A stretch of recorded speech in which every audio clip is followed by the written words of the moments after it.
तो पिछले वीडियो में हमने देखा कि पॉलिटिकल लैंडस्केप का हाल कैसे बदल गया है, जहां पर गुंडे और अपराधी प्रोफेशनल बन गए हैं। अगर आपने मिस कर दिया है तो आई बटन पर क्लिक करके जरूर देखो। जब ये सब बढ़ गया तो साल 2002 में एडीआर नाम की एक एनजीओ ने सुप्रीम कोर्ट में जाके कहा कि राइट टू नो हमारा फंडामेंटल राइट है आर्टिकल 19.1A के तहत, और हमें पता होना चाहिए कि जो हमारा प्रतिनिधि है उस पर कितना क्रिमिनल चार्जेस लगाए गए हैं, उसके पास कितना संपत्ति है, उसके परिवार के पास कितना धन है। तो हमें यह सब पता होना चाहिए ताकि हम जागरूक मतदाता के रूप में वोट कर सकें। उसके बाद सुप्रीम कोर्ट ने फैसला दिया कि चुनाव में जो भी उम्मीदवार शामिल होंगे उन्हें अपनी संपत्ति का विवरण देना होगा और कितने क्रिमिनल चार्जेस लगाए गए हैं ये भी देना होगा। तो 2003 में इसे लागू किया गया और तब से लेकर आज तक जब भी नेता चुनाव के लिए जाते हैं वो सब कुछ डिस्क्लोज करते हैं। पर पॉलिटिकल पार्टीज का फंडिंग का चक्कर अभी भी चल रहा था। चुनाव के समय ये काफी बढ़ गया था और कैश ले जाने वाले व्हीकल्स भी पकड़े गए। इन सब चीजों को देखते हुए उसी साल 2003 में representation of the people act में अमेंडमेंट किया गया और कैश डोनेशंस पर लिमिट लगाई गई। अगर कोई भी 20,000 से ज्यादा कैश में पॉलिटिकल पार्टी को डोनेट करता है तो उन्हें रिप्रेजेंटेशन ऑफ पीपल एक्ट के सेक्शन 29C के तहत सारे विवरण इकट्ठा करना होगा। ये पॉलिटिकल पार्टीज को अपनी वार्षिक रिपोर्ट में सबमिट करना होगा। मतलब अगर पॉलिटिकल पार्टीज को 20,000 से कम का डोनेशन मिलता है तो उन्हें इसके बारे में बताना जरूरी नहीं है, लेकिन अगर डोनेशन 20,000 से ज्यादा है तो पॉलिटिकल पार्टीज को उस कंपनी या व्यक्ति का सभी विवरण इकट्ठा करके डोनेट करने वाले का सारा डिटेल्स अपने एनुअल रिपोर्ट में देना होगा। उन्हें पता होना चाहिए कि उनका एड्रेस, पैन कार्ड और हर एक डिटेल, और ये सब इलेक्शन कमीशन को सबमिट करना होगा। इसका मतलब था कि जो गंदा खेल खेला जा रहा था उसको कम किया जा सकता था। अब सवाल ये उठता है कि सिर्फ 20,000 से ज्यादा पर क्यों लगाया गया था ये कानून? 20,000 से कम देने वाले उनका डिटेल क्यों नहीं लिया जा रहा था? तो ये इसलिए था क्योंकि कैश की सीमा को बनाए रखा जा सके, क्योंकि कभी कभी कोई नेता रैली का आयोजन करता है और उन्हें सपोर्ट की जरूरत होती है तो लोग कुछ भी अमाउंट डोनेशन करते हैं, 10, 100। तो पॉलिटिकल पार्टीज के लिए छोटी चीजों का डिटेल रिकॉर्ड करना काफी मुश्किल हो जाता है, इसीलिए कैश की सीमा लगाई गई।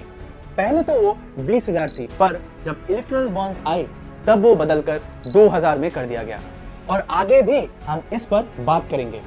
अब नियम था कि अगर आप 20,000 से ज्यादा डोनेट करते हैं तो लोगों को पता चलेगा कि किसने किसको कितना अमाउंट डोनेट किया है और क्या फायदा उठा रहे हैं इन डोनेशंस का, और नेताओं को भी क्या मिल रहा है इससे। वो डोनेशंस फिर 19,500, 19,800, 18,700 इस तरह से दिखाए जाने लगे ताकि वो 20,000 से कम दिखे। मान लो मुझे पॉलिटिकल पार्टी को 30 से 40 लाख डोनेट करना है, लेकिन मुझे अपना नाम डिस्क्लोज नहीं करना है, तो मैं उनके ऑफिस जाके उन्हें कैश दे दूंगा।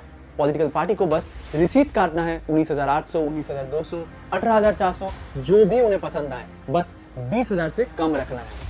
तो उन्हें पकड़ा नहीं जा सकता क्योंकि उनका हिसाब जो मेंटेन होगा और ऑडिट होता है वो उनकी अपनी टीम ही करती है। अगर तुम्हें याद है मायावती का केस, उसके पास करीब 402 करोड़ कैश मिला था। उससे जब सवाल किया गया, बताओ तुम्हारे पास 402 करोड़ कैश कैसे आए, तो उन्होंने कहा कि ये एक पार्टी फंड है।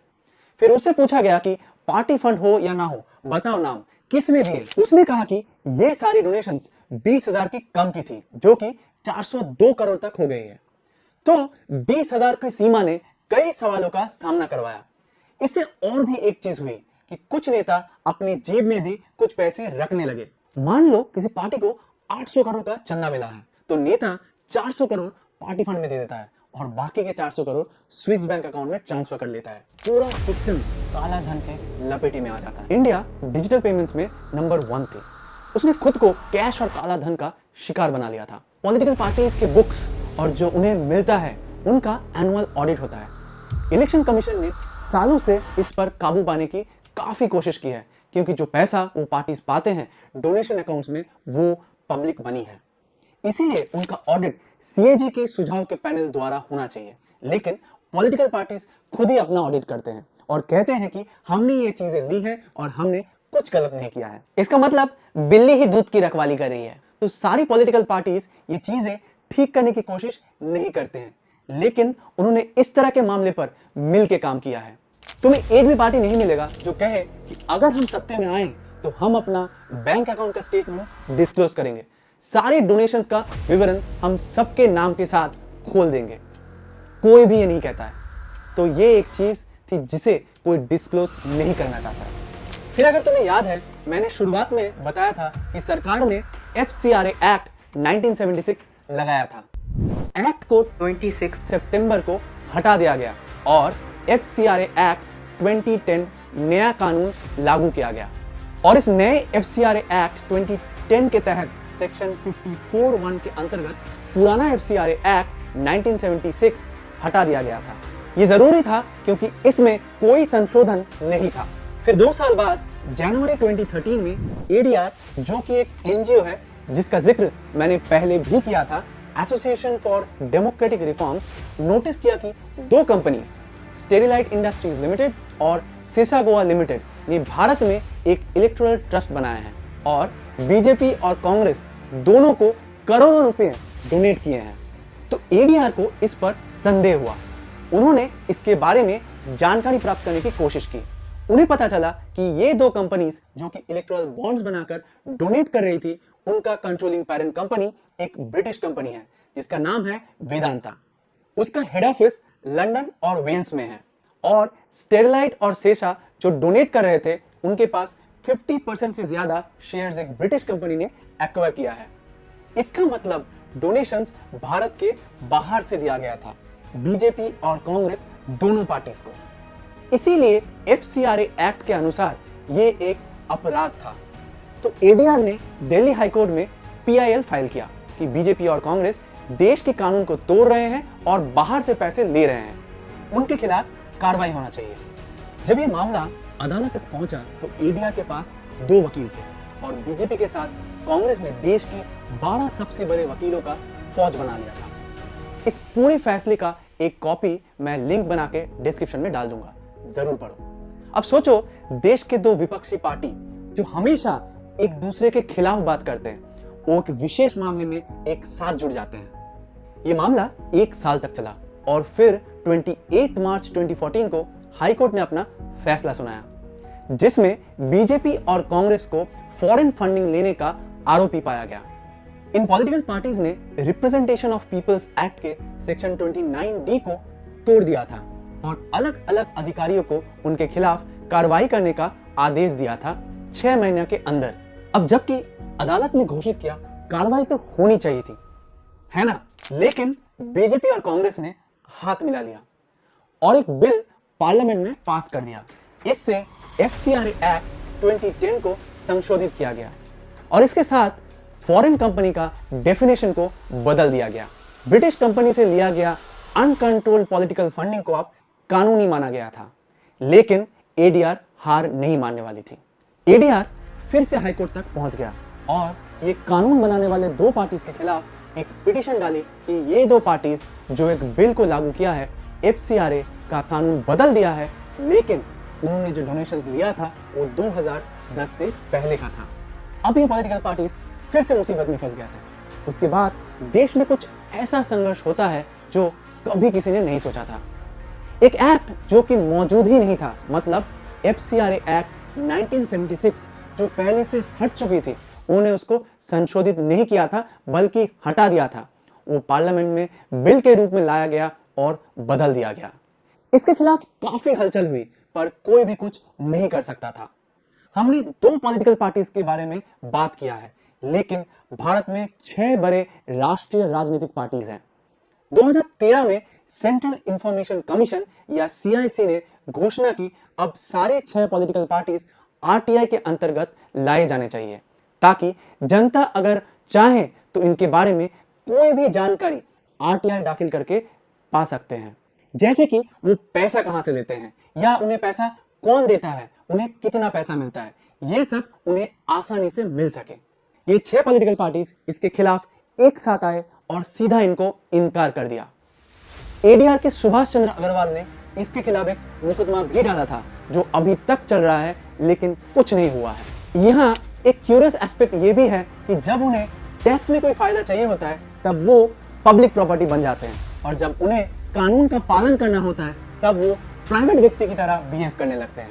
वो भूल जाते हैं कि लोगों ने उन्हें कानून बनाने के लिए चुना है, तो उन पर भी वही कानून लागू होता है। अब इसके बाद साल था 2015। भारत के लॉ कमीशन ने अपना 255th रिपोर्ट जमा किया, जिसमें कुछ शॉकिंग नंबर्स थे जो उन्होंने आगे बढ़ाए थे। 2009 लोकसभा चुनाव को देखकर चुनाव खर्चा का आधार रखा गया था। पता चला कि 20,000 से कम की डोनेशन जो पॉलिटिकल पार्टीज को मिलती थी, उसने इस चुनाव में काला धन और कैश का खेल और भी खराब कर दिया था, और इसको रोकना बहुत जरूरी था। ये देश के लोकतंत्र के लिए खतरनाक है, क्योंकि जो डोनेशंस उन्हें मिला था उसमें से लगभग 75% के सोर्सेस अननोन है। इनकम टैक्स के नियमों के अंतर्गत अगर कोई 20,000 से कम का डोनेशन दिखाया जाता है तो उन्हें टैक्स का फायदा नहीं मिलता है। पॉलिटिकल पार्टीज को यह भी मंजूर है क्योंकि वो किसी का नाम डिस्क्लोज नहीं करना चाहते हैं, ताकि अपना लेने देने का जो गेम है या योजना है वो चलता रहे, जिसे हम क्विड प्रो को भी कहते हैं। सारी कंपनी जो हजारों करोड़ों का डोनेशन देती है वो पब्लिक लिस्टेड कंपनी है, जिसमें आम जनता का पैसा भी इन्वॉल्व होता है। लोग शेयर बाजार में स्टॉक्स का पोर्टफोलियो बनाते हैं। इस तरफ हजारों करोड़ों का डोनेशन पॉलिटिकल पार्टीज को ऐसे ही दिया जाता है। शेयर होल्डर को यह पता भी नहीं होता है कि उनका पैसा कंपनी कहां लगा रही है, किस पॉलिटिकल पार्टी को डोनेट कर रही है। इसीलिए ट्रांसपेरेंसी के मामले में आज भी सवाल उठाए जाते हैं, और आम जनता का यह कहना है कि हमें ट्रांसपेरेंसी चाहिए। हमें पता होना चाहिए कि हम वोट करके जिसे ला रहे हैं वो व्यक्ति कहां से और किस से पैसा ले रहा है। एक और चीज ऐड कर दूं, ब्लैक मनी और कैश को रोकने के लिए इलेक्शन कमीशन ने मॉनिटरिंग डिवीजन शुरू किया था, ताकि चुनाव के दौरान वोटर्स को पैसे से ना खरीदा जा सके। जब उन्होंने इसे शुरुआत किया था तो बहुत अच्छा कदम उठाया था। 2010 में उन्हें इसका पीछा करते हुए एक सिटिंग एमएलए को डिस्क्वालीफाई करना पड़ा। उन्होंने उसे 3 साल के लिए बैन कर दिया from contesting any elections in the country. उसी तरह 2016 में तमिलनाडु में 2 विधानसभा सीट्स खरीदे गए थे कैश और गिफ्ट देकर। ये सारा खेल हो रहा था पर्दे के पीछे से, तो उन्होंने उसे पकड़ा और उस इलेक्शन को रद्द कर दिया, और उन्होंने फ्रेश इलेक्शंस का घोषणा कर दिया। इसके सफल होने को देखकर इलेक्शन कमीशन ने कानून मंत्रालय को एक पत्र भेजा कि हम जो कुछ कर रहे हैं हमें उसका परमानेंट पावर देना चाहिए, ताकि हम जो कदम उठा रहे हमेशा कैश, ब्लैक मनी और वोटर खरीदने पर अच्छा ठोस कदम ले सके। लेकिन ये पॉलिटिकल पार्टीज ने कानून मंत्रालय को एक पत्र भेजा और अनुरोध किया कि इलेक्शन कमीशन के कोई भी शक्ति प्राप्ति के मांग को तुरंत खारिज कर दिया जाए। इसके साथ तुम ये जरूर समझ सकते हो कि ये ब्लैक मनी सिर्फ इनके भाषणों में ही होता है, उनके वर्किंग में इसका कोई भी झलक नहीं दिखता है। इसके बाद आता है 2017, जब ये सारी चीजें एकदम बदल दी जाती है। कैसे लाया गया था ये बदलाव, और ये बदलाव इतना कंट्रोवर्शियल क्यों है, जानने के लिए हमारा अगला वीडियो जरूर चेक कीजिए। Thank you.